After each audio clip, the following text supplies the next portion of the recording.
Mas Roni, Mas Andi, ngopi ngapak? ngobrol pintar, ngasih dampak.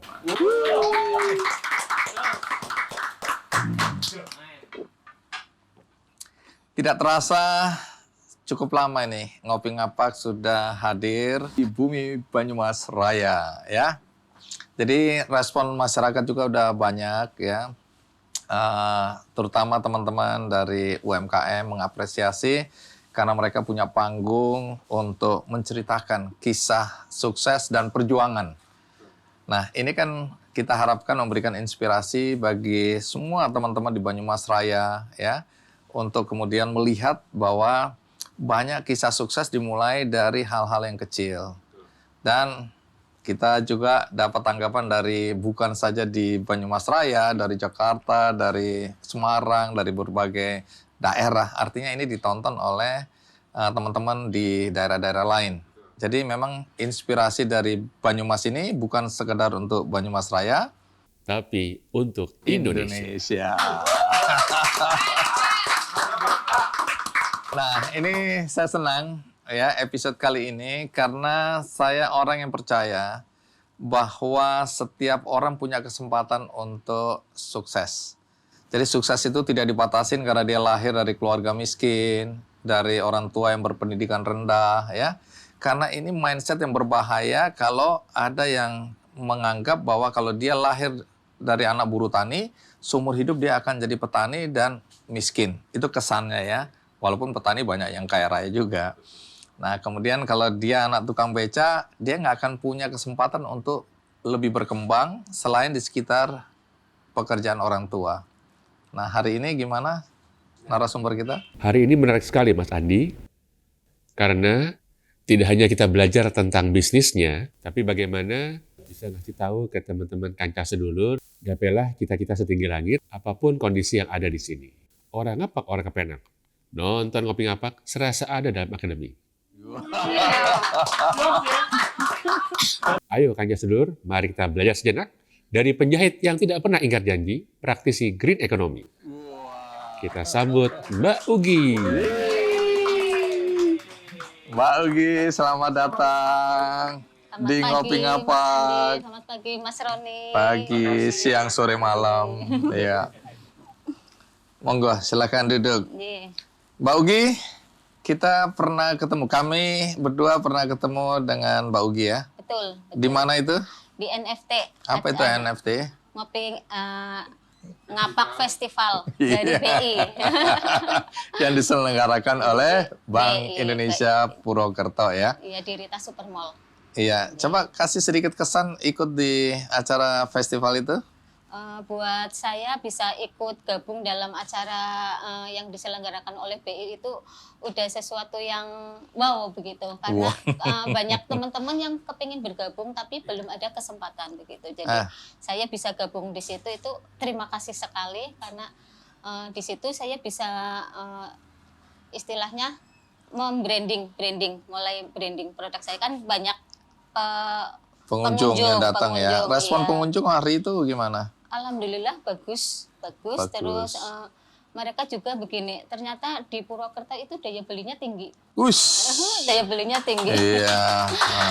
Karena terkenalnya produk saya itu katanya mahal begitu, tapi alhamdulillah laris juga di situ.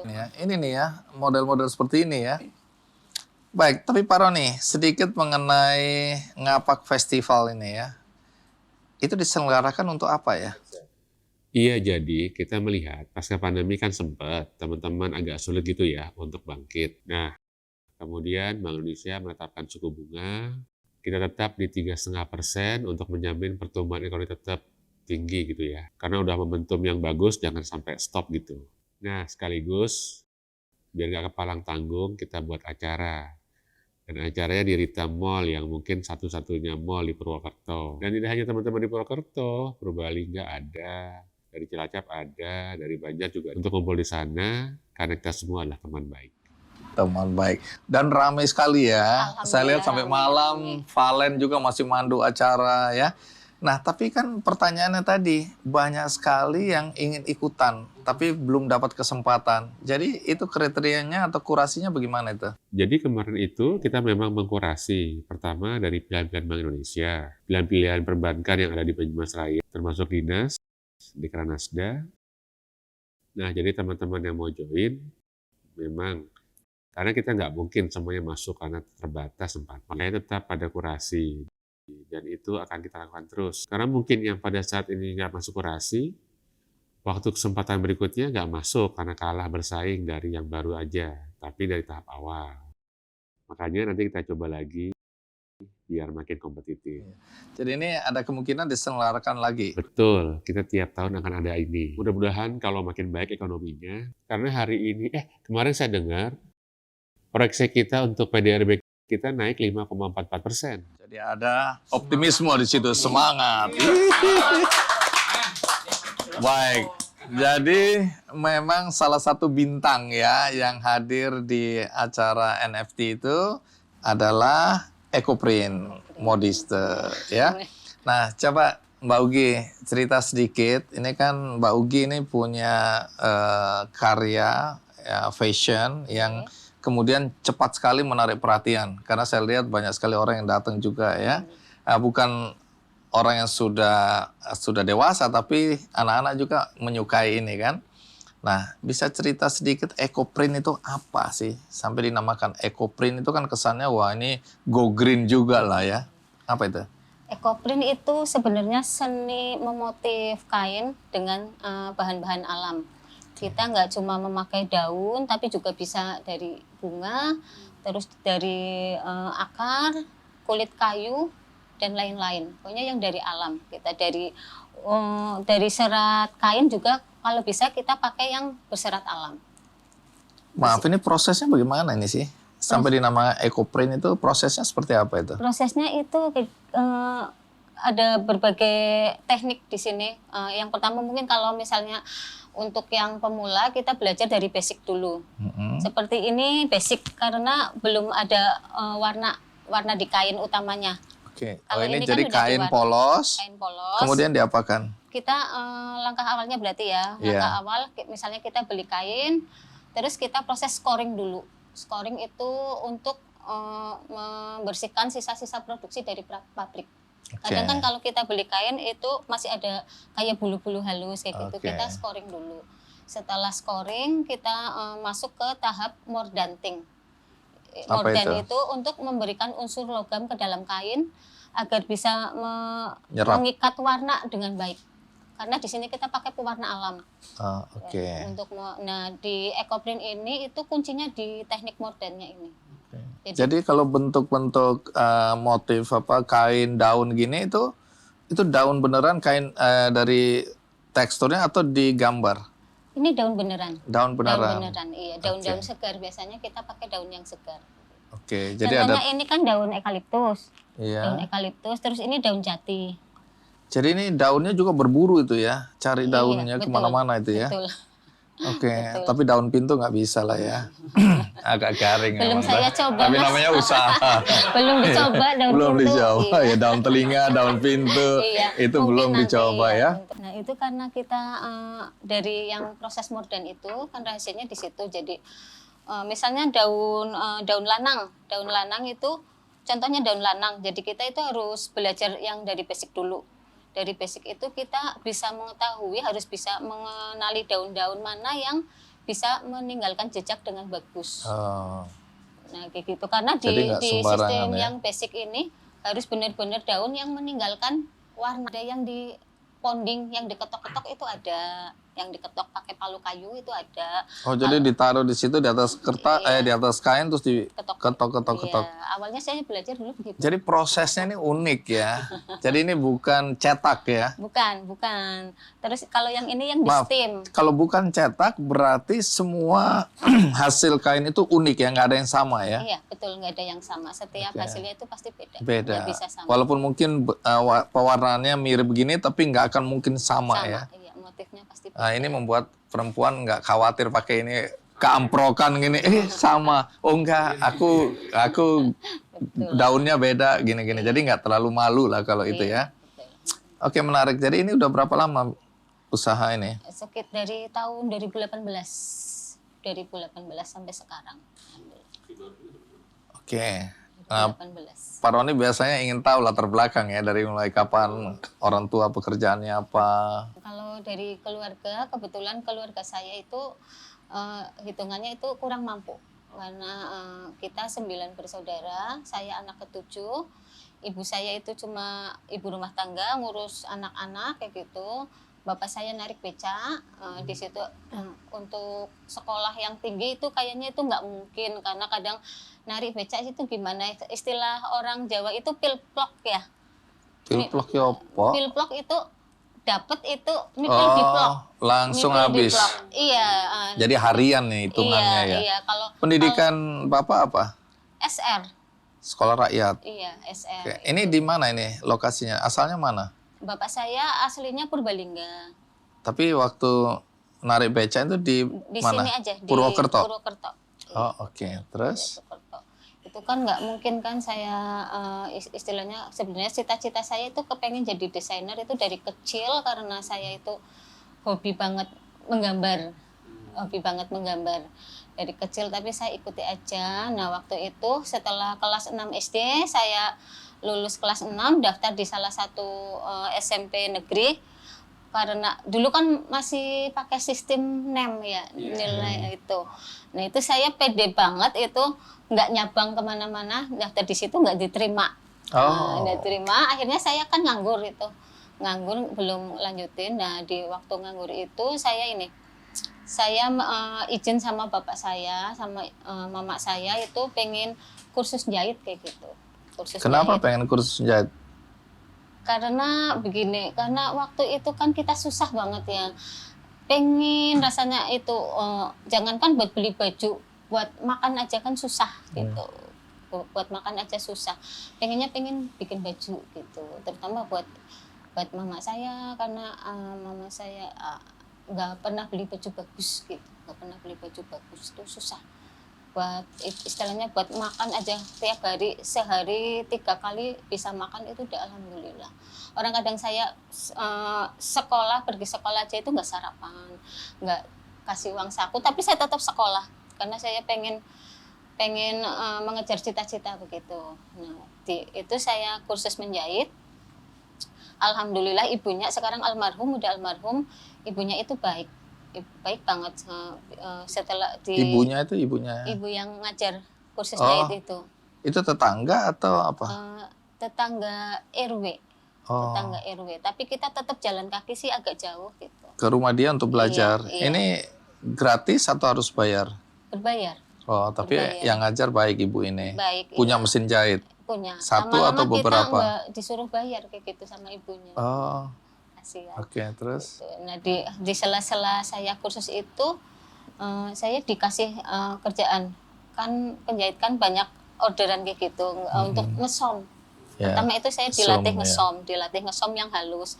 Saya ngesom nanti kan dapat uang. Terus waktu mau lebaran saya dibikinin baju sama ibunya. Waduh, orang baik ini ya. Iya, alhamdulillah tuh baik. Saya masih ingat itu baju batik. Tapi saya senang itu. Dari situ saya udah mulai istilahnya ada dasar buat ini mencapai cita-cita kayak gitu.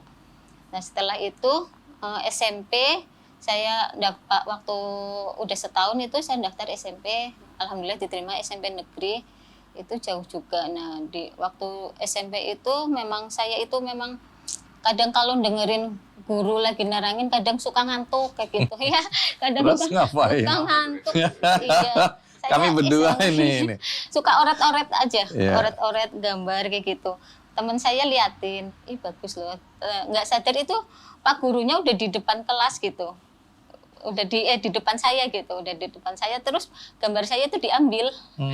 Saya udah takut dimarahin, tapi dilihat terus beliau itu senyum-senyum.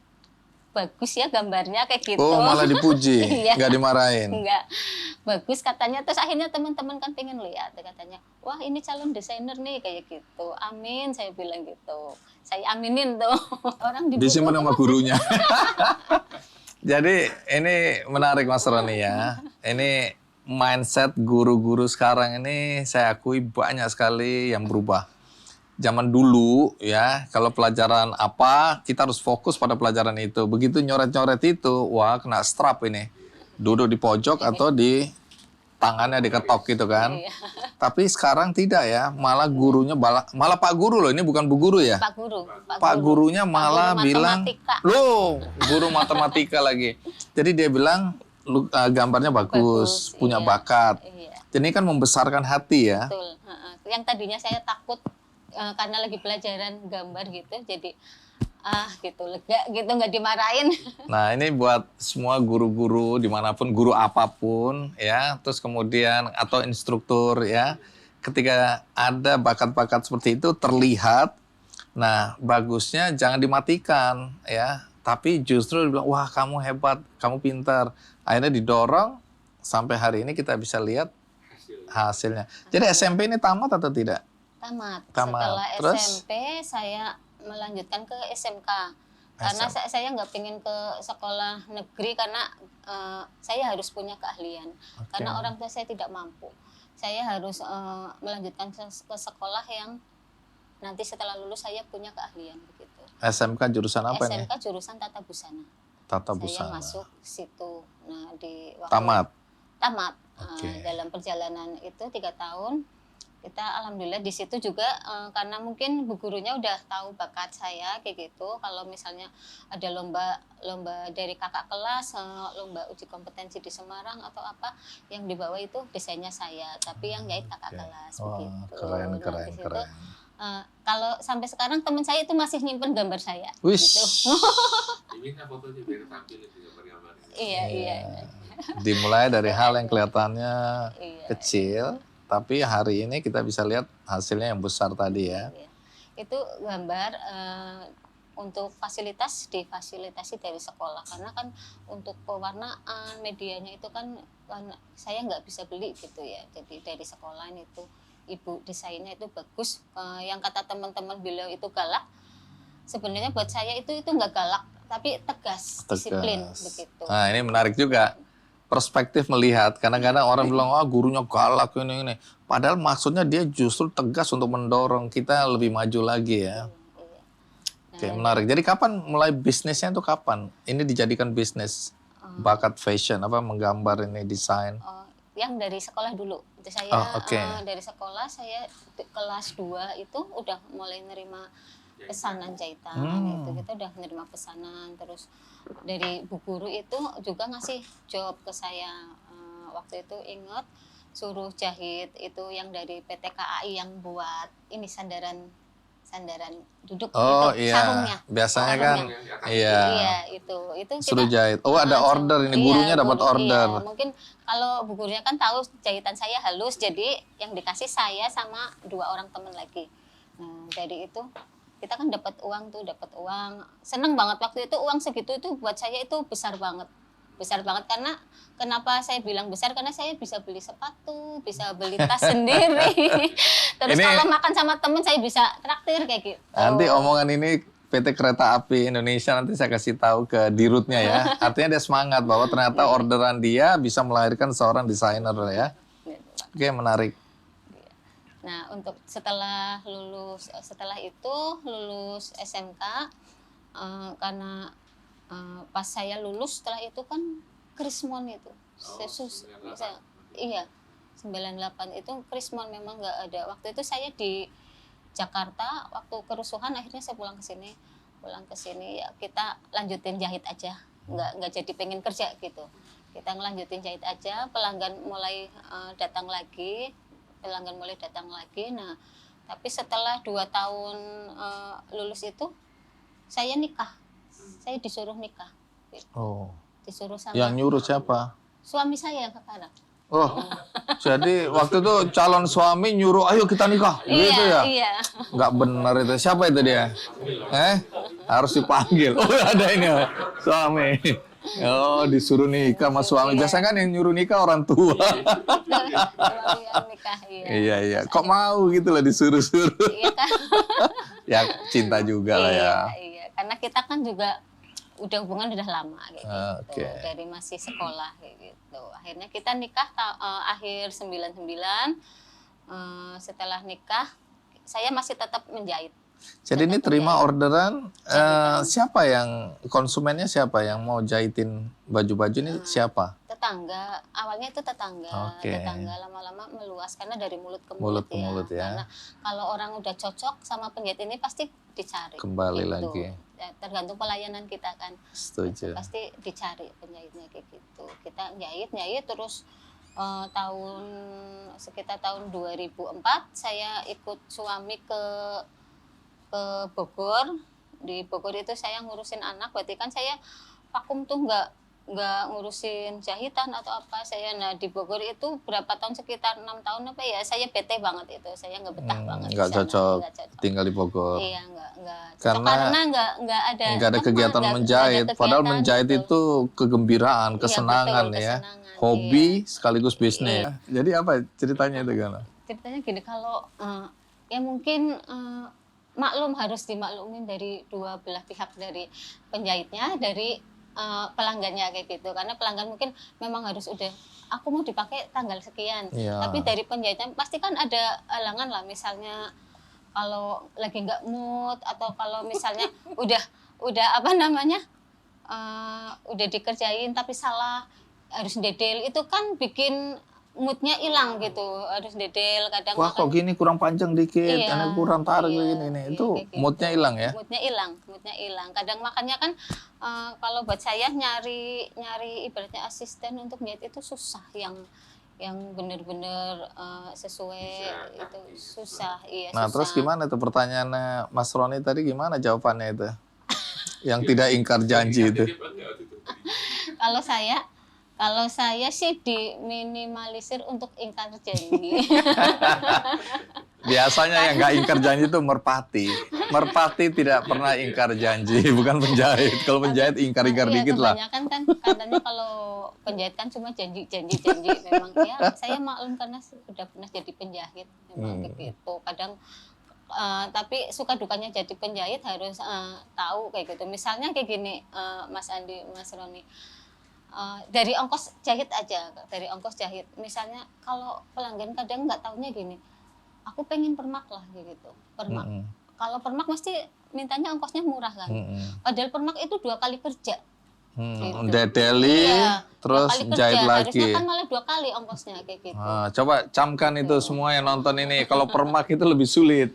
Karena harus dedeli dulu, Betul. baru kemudian jahit ulang. Jadi 2 Dilepas kali ke panel kerja. gitu kan. Iya. Itu kan Alah, cuma bikin males permak itu. aja. Iya. Enggak, justru repot Justru itu ya. repot, iya. Ayo bayar 2 kali nanti ya.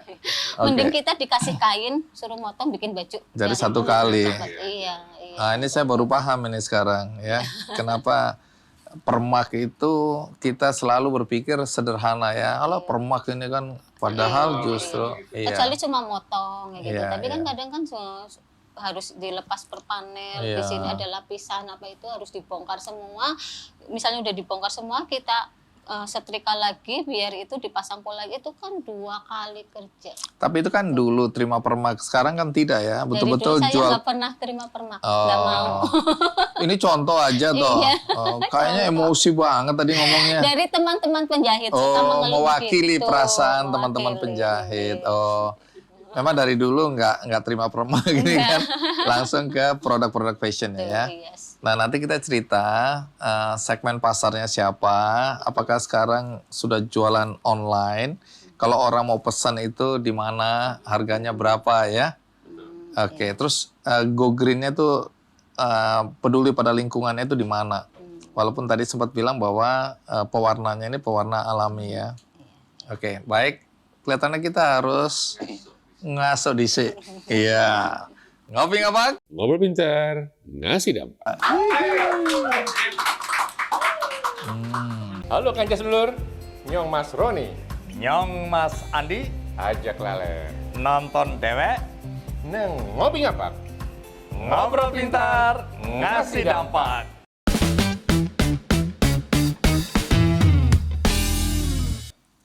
Mas Roni. Mas Andi. Ngopi ngapak? Ngobrol pintar, ngasih dampak.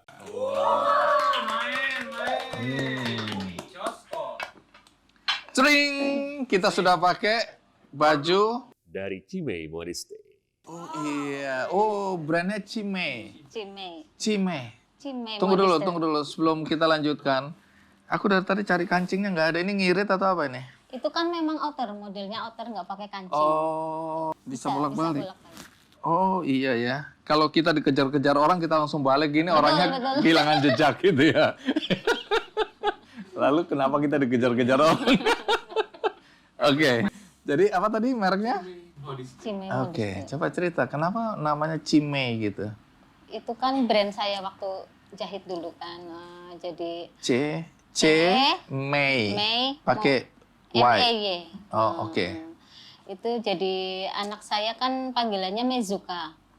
Kayak orang Jepang, kayak Nah, anak orang Jepang. nah, waktu anak saya TK kan masih ibu-ibu ya pasti nungguin anaknya TK. Yang dipanggil kan nama anaknya pasti manggil saya kan Mei gitu. Teman-teman panggil saya kan Mei. Kadang yuk ke rumahnya si Mei gitu. Nah itu saya plesetkan jadi Cimei gitu buat brand. Muter-muter akhirnya Cimei lah ya. Cimei. Oke. Nah, sekarang ini siapa pembelinya? Pembelinya rata-rata masih menengah ke atas sih. Kenapa? Karena harganya mahal Karena ya. Ini harganya, yang kami mungkin pakai ini kira-kira berapa harganya nih? 550. Oke, itu segmentasi menengah ke atas ya. iya. Paling mahal berapa ini? Kalau paling mahal untuk kain.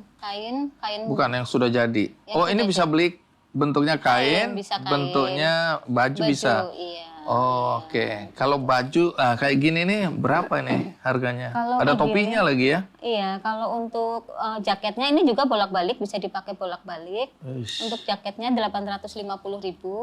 Oke. Untuk celananya ini 200.000, topinya 225.000. Oke, jadi 1.250.000 satu set ini ya. Belum lagi dalemannya kan? Iya, dalemannya itu 125. Oke, bikin dang koplo nanti.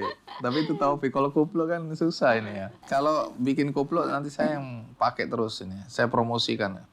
Saya beli sebanyak-banyak 1 kontainer. Oke, jadi segmentasinya itu ya. Pembelinya itu daerah Jawa Tengah atau sudah ada di luar kota atau luar negeri mungkin? Ada yang dari luar negeri, udah pernah ada yang pesan dari Makau. Ush, Itu dari Makau, itu kan kebanyakan yang rame itu di FB yang beli, di FB. Oke, di Tapi Facebook sekarang ini di ya. IG udah mulai. Kalau yang di IG kebanyakan itu ya wanita muda yang berkarir kayak gitu. Oke, yang beli wanita itu. karir ini Wanita ya. karir, iya. Pria karir kayak kami. Jadi kami ini gimana dong? Ini segmentasinya lebih banyak perempuan atau laki? Laki-laki perempuan sama. Oh, sama. Iya, Sama kuat. Sama. Iya, enggak sih, 70-30. Oh, 30-nya laki-laki ya. Baik, itu harga terendahnya berapa? 125 untuk 125 kain. sampai Untuk kain sutra kita sampai 2 juta. oh ada Per kain lembar. sutra Ada, dipakai untuk dengan motif ini ya. Iya. Sebenarnya ada kalau kain untuk serat alam itu kan ada yang dari hewan, ada yang dari tumbuhan. Kalau yang dari hewan itu wool itu karena di sini kan nggak ada kain wool, kita pernah nyoba beli di luar negeri lewat komunitas itu. Kita udah beli kainnya tapi belum saya coba karena masih menilik harganya, mungkin takut nanti Terlalu terlalu tinggi. tinggi. Iya. Tadi sempat disinggung soal komunitas ya.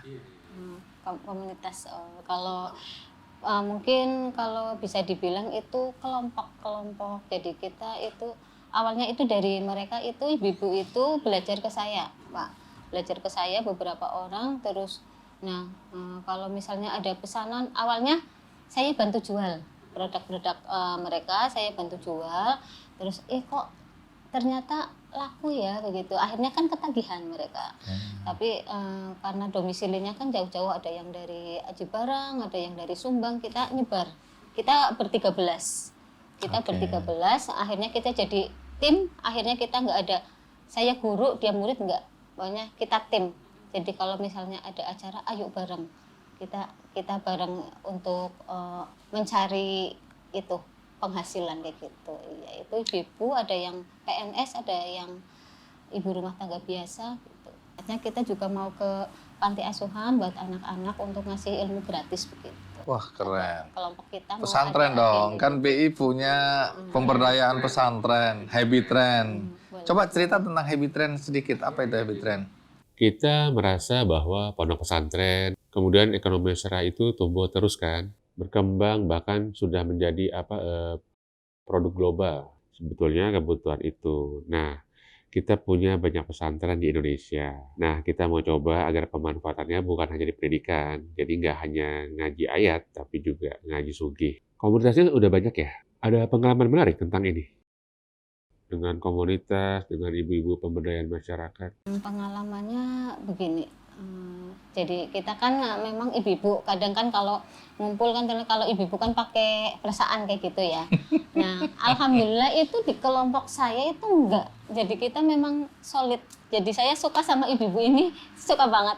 Banyak solid kerjasamanya gitu, terus saling bantu kayak gitu. Ini kelompok saya itu makanya saya pokoknya yang 13 orang ini tetap saya bina sampai itu. Kita sharing, misalnya kita ada order banyak, kita sharing. Ayo ini saya dapat order ini, siapa yang punya tolong bawa ke tempat saya. Kayak waktu pas kemarin ada orderan karena hasil endorse yang dipromosikan dari dinas ya, kita endorse ke Ibu Atiko sama Ibu Erna Hussein. Alhamdulillah endorse itu nyantol gitu, ibaratnya nyantol salah satu bank gitu hubungi saya minta 100 lembar Mendadak. kain. Kain. Itu sebenarnya saya dihubungi udah dari 3 mingguan. Kebetulan saya waktu itu kena COVID, jadi saya belum bisa ke sana. Begitu udah selesai, ayo ini saya ke sana, ternyata waktunya tinggal besok begitu. Nah, loh, Gitu. terus? Tinggal besok, akhirnya diterima enggak. Tapi saya enggak ragu, saya ambil. Iya. Tapi tetap saya kurasi yang layak gitu. Enggak harus semua bisa gitu. Berarti semua ekoprint tapi coraknya beda-beda. Ada kekhasan masing-masing ya. Iya, betul. Tetap harus dipilih mana yang layak juga, mana yang enggak gitu. Ekoprint itu ekonomis print. Ternyata Ya, bukan cuma lingkungan tapi ekonomis. murah enggak? Relatif lah, tapi kalau ini sebuah karya harusnya dihargai ya. Nah, saya sedikit kembali ke Mas Roni nih. Ini soal kurasi lagi, karena tadi kan dibilang bahwa kesempatan untuk mempromosikan produk ini kan karena adanya pameran-pameran. Dari teman-teman yang kita wawancarain juga kan dibawa oleh pemerintah, oleh Bank Indonesia untuk pameran di luar negeri bahkan ya. Dari situ kemudian dia punya akses untuk ke pasar internasional, ini pasar nasional ya. Di-endorse juga oleh istri bupati misalnya kan, itu penting ya. Termasuk panggung di acara Ngapak Festival kemarin. Itu juga penting karena Senang banget. kan Mas Roni juga kaget-kaget, ternyata ada barang bagus, tanda kutip ya. Nah, kalau itu bagaimana?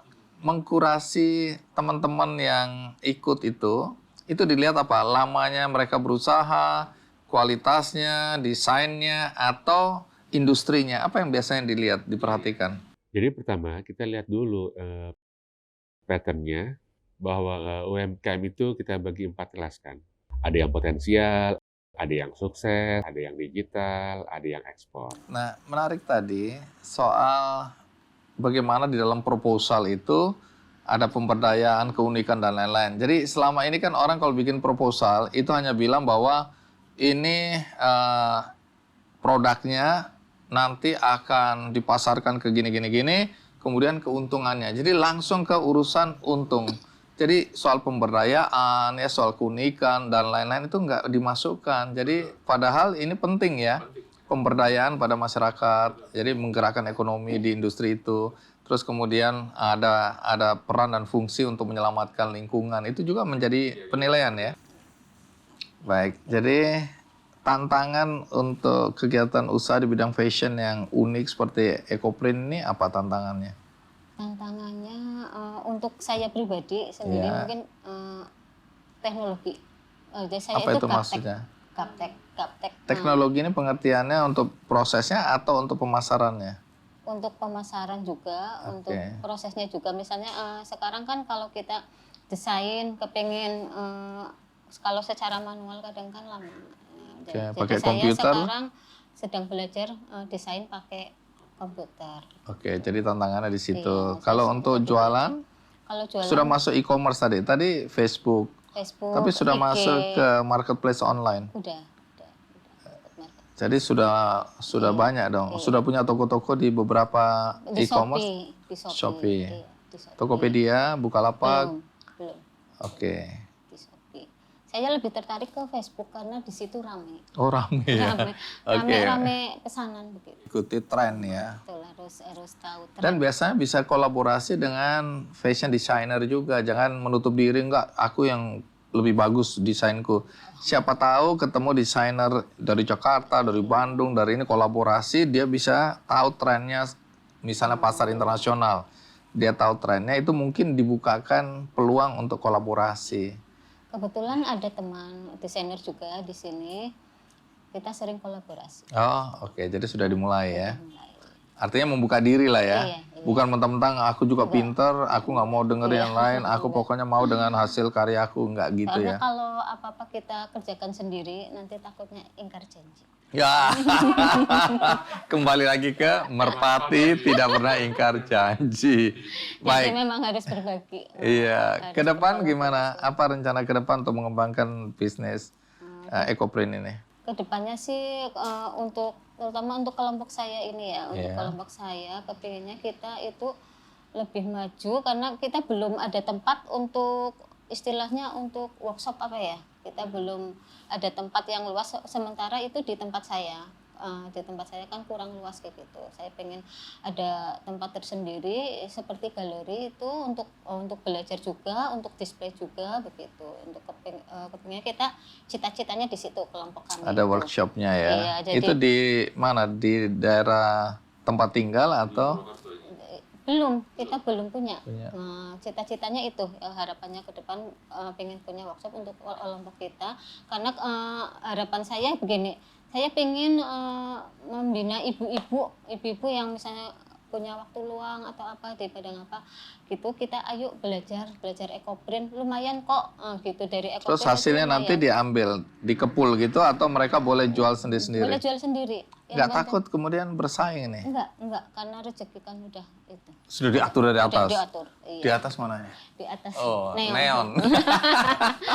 Enggak. Tapi menarik ini ya, nanti boleh juga nih, karena Bank Indonesia kan punya pemberdayaan ekonomi pesantren. Siapa tahu santri-santri perempuannya bisa diajarin. Iya. Mereka nanti akan pulang ke kampungnya masing-masing. Dia akan kembangkan, Iya. dan ini kan amal ibadah ya. Iya, Dan betul, tidak takut betul. bersaing karena rezeki sudah diatur Iya, dari atas betul, ya. dari atas. Nah, nanti Mas Roni, saya sebenarnya satu hari nanti di episode mungkin lain karena ini sudah akhir ya. Saya ingin cerita mengenai pemberdayaan ibu-ibu pembatik, tapi dilakukan di sebuah desa yang jauh dari kotanya, tapi kemudian itu jadi atraksi yang menarik gitu loh buat orang-orang datang. Nah, ini mungkin juga bisa begitu, nggak selalu harus di tengah kota, Iya, tapi bisa juga di daerah di mana ada pemberdayaan ibu-ibu tadi. Nah, pembelinya yang akan datang ke sana, atau nanti hasil karya mereka itu karena ada ceritanya bisa dipasarkan di mana aja. Ya, mudah-mudahan ya, kita doakan semoga sukses. Amin, iya. Ya, paling tidak kita sudah pernah pakai karya dari Cime, ya, EcoPrint. Gini, bangganya kita kalau pakai ini, kita bisa cerita ya. Pertama, nggak ada yang sama gitu loh, posisi dari komposisinya ya. Itu daun teh-tehan. Nah, terus kemudian ini kita akan cerita bahwa kita ikut sebagai pejuang lingkungan karena kita menggunakan barang-barang yang Ramah lingkungan. ramah lingkungan. Ketiga, ada pemberdayaan di sini ya, ibu-ibu tadi, komunitas ya. Keempat, ya ada cerita dari desainernya dan penggagasnya. Anaknya penarik beca yang mendobrak mindset bahwa kalau kita lahir dari anaknya tukang becak, kita nggak bisa sukses, nggak benar itu ya. Betul. Oke, Yang terima penting kasih. Semangat. Yang penting semangat. Semangat. Baik, terima kasih Mbak Ugi sudah berbagi cerita dengan kami di sini. Silakan, tidak ada pesta yang tidak berakhir. Kapak bukan sembarang kapak. Kapak dipakai potong terasi. Sekian episode Ngopi Ngapak, semoga selalu memberi inspirasi. Iya. Mas Roni. Mas Andi, Ngapak. ngobrol pintar, ngasih dampak. Senang bisa berbagi. Iya.